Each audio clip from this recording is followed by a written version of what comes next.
IT job కోసం try చేస్తున్నారా? Coding tutor లో ట్రైనింగ్ తో పాటు stipend and 100% job guarantee. Khairatabad గణనాథుడు కొలువు తీరారు. ముఖ్యమంత్రి రేవంత్ రెడ్డి తొలి పూజలో పాల్గొన్నారు. ప్రస్తుతానికి భక్త జన కోలాహలంతో ఇక్కడంతా భక్తులందరూ కూడా విచ్చేస్తున్నారు. మనతో పాటు ఖైరతాబాద్ కార్పొరేటర్ గారు విజయారెడ్డి గారు, వారితో మాట్లాడదాం. మేడం, ఖైరతాబాద్ విగ్రహాన్ని మొత్తానికి తొలి పూజ కూడా కార్యక్రమం అయిపోయింది. ఈసారి ఏ విధంగా ఉండబోతున్నాయి పూజా కార్యక్రమం? ముందుగా వీక్షిస్తున్న వారందరికీ కూడా వినాయక చవితి శుభాకాంక్షలు.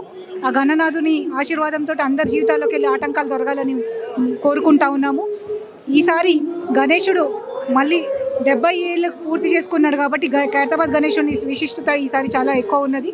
అదేవిధంగా లాస్ట్ టైం PCC అధ్యక్షుడిగా ఇక్కడికి వచ్చి పూజలు అందించిన రేవంత్ రెడ్డి గారు మళ్ళీ అప్పుడున్న ప్రజా వ్యతిరేక పాలన తొలగి ప్రజా పాలన రావాలంటే రేవంత్ రెడ్డి గారి ఆధ్వర్యంలో తెలంగాణలో కాంగ్రెస్ ప్రభుత్వం రావాలని మేమందరం కూడా భక్తులం ఎంతో భక్తి శ్రద్ధలతోటి స్వామికి ప్రార్థించాము.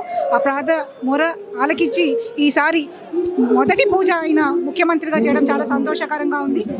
ప్రజాపాలనలో ఉన్న ఆటంకాలను తొలగి తెలంగాణ ప్రజలకు అందరికీ కూడా ఆయన మంచి సేవ చేయగలగాలని ఆ గణేశుని ఆశీర్వాదం అందరికీ ఉండాలని మనస్ఫూర్తిగా కోరుకుంటున్నాను.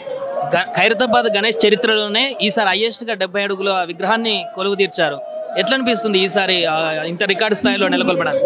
నిర్వాహకులు సుదర్శన్ గారి ఆధ్వర్యం, కీర్తిశేషుడు సుదర్శన్ గారి ఆధ్వర్యంలో చిన్న విఘ్నేశ్వర్తో పాటు అడుగడుగు పెంచుకుంటూ మధ్యలో కొంచెం ఆపినా కానీ మళ్ళీ మట్టి గణేశుని చేయాలని, ఖైరతాబాద్ గణేశుని మట్టిలో గణేశుని చేసినప్పుడు అందరూ అన్నారు హైట్ ఆగిపోతుందేమో, కానీ దానికి ఆటంకాలన్నీ తొలగించి మట్టి గణపతిని కూడా 70 అడుగులలో నిలబించి ఇక్కడ ప్రజల పూజలు అందుకునేటట్టు వాళ్ళు చేయడము నిర్వాహకులకు అందరికీ కూడా మనస్ఫూర్తిగా మరి ప్రత్యేక ధన్యవాదాలు తెలియజేస్తున్నాము.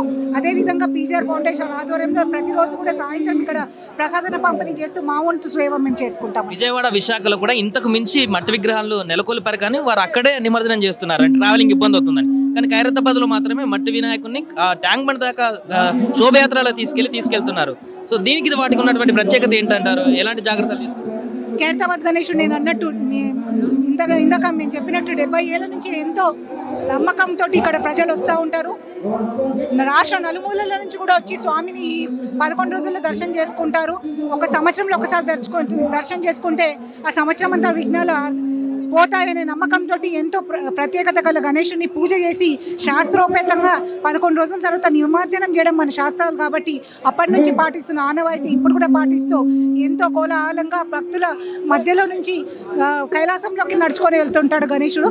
అట్లా నిమజ్జనం చేసి స్వామిని పూజలన్నీ కూడా విఘ్నాలు హరించేటట్టు మేము అన్ని పూజలు కూడా శాస్త్రోపేతంగా జరుగుతుందండి. స్థానిక కార్పొరేటర్గా మీరున్నారు. 11 రోజుల పాటు నిమజ్జనం అయిపోయే వరకు మీ పాత్ర ఏ విధంగా ఉండబోతుంది ఇక్కడ? చిన్నప్పుడు మా నాన్నగారు పి జనార్దన్ రెడ్డి గారితో గణేశుని దగ్గరకు వచ్చేదాన్ని, స్వామి పూజ చేసేదాన్ని.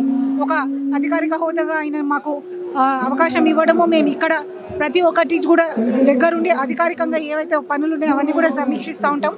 అదేవిధంగా PGR ఫౌండేషన్ ఆధ్వర్యంలో కూడా ఈ 11 రోజులు ప్రసాద పంపిణీ భక్తులకు చేస్తూ ఉంటాము. మా వంతు కృషిగా స్వామికి సేవలు అందించుకుంటూ ఉంటాము. అది మొత్తానికి విజయారెడ్డి గారు చెప్తున్నటువంటి విషయం. ఖైరతాబాద్ లో ఎవ్రీ ఇయర్ మాదిగా ఈసారి కూడా ఉత్సవాలు కొనసాగబోతున్నాయి. ఈసారి హైయెస్ట్ గా 70 అడుగుల వరకు నిర్మించినటువంటి ఖైరతాబాద్ గణనాథుని చాలా అంగరంగ వైభవంగా ఈసారి ఉత్సవాలను కూడా నిర్వహిస్తాం. దానికి అన్ని వేళల నా సహాయ సహకారాలు కూడా ఉంటాయంటూ కూడా విజయారెడ్డి గారు చెప్తున్నారు. కెమెరామెన్ క్రాంతితో సాయి, ఖైరతాబాద్ నుంచి.